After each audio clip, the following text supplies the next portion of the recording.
Selamat sore, perkenalkan nama saya Santilia Devari Sihotang dengan NPM 2210024. Di sini saya akan menjelaskan tentang subjek hukum internasional. Subjek hukum internasional ini masing-masing memiliki hak dan kewajiban yang berbeda satu sama lain. Subjek hukum internasional yaitu yang pertama, negara.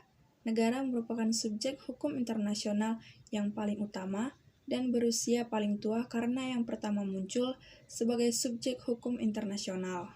Dua, organisasi internasional. Pada hakikatnya, berdirinya organisasi internasional didorong oleh keinginan untuk meningkatkan dan melembagakan kerjasama internasional secara permanen demi mencapai tujuan bersama.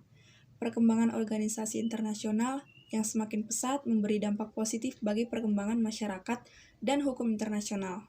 Merah internasional. Palang Merah Internasional sebenarnya merupakan salah satu jenis organisasi internasional. Namun, karena faktor sejarah, keberadaan Palang Merah Internasional dalam hubungan dan hukum internasional menjadi sangat strategis.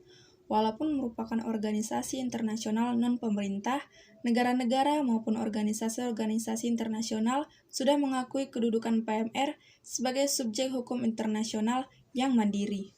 Selanjutnya, Vatikan atau Tahta Suci.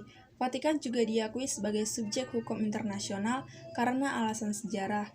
Tahta Suci atau Vatikan yang berpusat di Roma, Italia, memiliki catatan sejarah yang cukup panjang.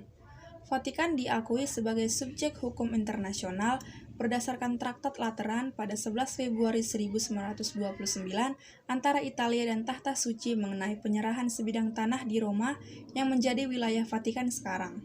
Selanjutnya, individu. Individu merupakan subjek hukum internasional jika dalam tindakan yang dilakukannya memperoleh penilaian positif dan negatif sesuai kehidupan masyarakat dunia.